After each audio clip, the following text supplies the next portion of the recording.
मित्रों, कामयाबी हासिल करने के लिए हमेशा ही ज़िंदगी में कुछ अलग करना पड़ता है। और कुछ अलग करने का क्या तरीका है, वो आज की कहानी से हम सीखेंगे। बहुत समय पहले एक राजा ने अपने बेटे को अच्छा शासक बनाने के लिए एक गुरु के पास भेजा। गुरु जी ने कुछ दिन युवराज को अपने साथ रखने के बाद युवराज से कहा कि अब 1 साल के लिए जंगल में अकेले रहो, और युवराज जंगल में चले गए। जब युवराज लौटा तो गुरु ने पूछा, बताओ तुमने जंगल में क्या सुना?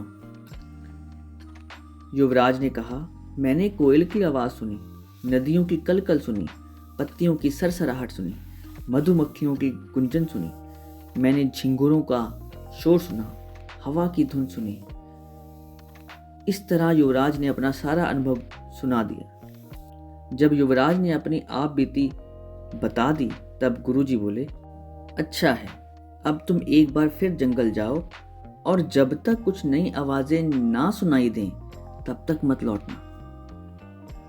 1 साल जंगल में बिताने के बाद युवराज अपने राज्य को लौटना चाहता था, पर गुरुजी की बात को भी टाल नहीं सकता था, इसलिए वह बेमन ही जंगल की ओर बढ़ चला। कई दिन गुजर गए पर युवराज को कोई नई आवाज नहीं सुनाई दी। वो परेशान हो उठा। उसने निश्चय किया अब वो हर आवाज को बड़े ध्यान से सुनेगा।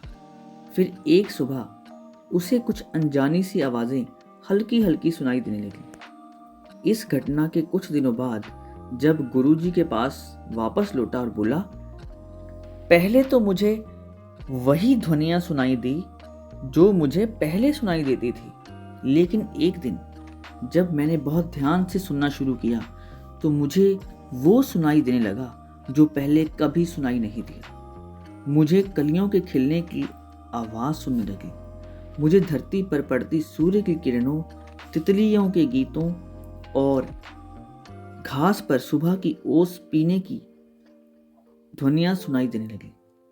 ये सुनकर मास्टर खुश हो गए और मुस्कुराकर बोले, अनसुने को सुनने की क्षमता होना एक अच्छे राजा की निशानी है, क्योंकि जब कोई शासक अपने लोगों के दिलों की बात सुनना सीख लेता है, बिना उनके बोले उनकी भावनाओं को समझ लेता है, जो दर्द बयान नहीं किया गया उसे समझ लेता है, अपने लोगों की अनकही शिकायतों को सुन लेता है, केवल वही अपनी प्रजा का विश्वास जीत सकता है, कुछ गलत होने पर उसे समझ सकता है और अपने नागरिकों की वास्तविक आवश्यकता को पूरा कर सकता है।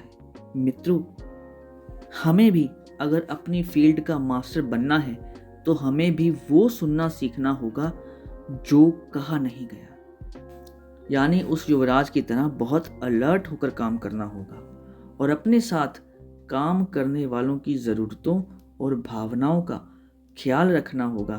तभी हम खुद को एक अच्छा लीडर बना पाएंगे।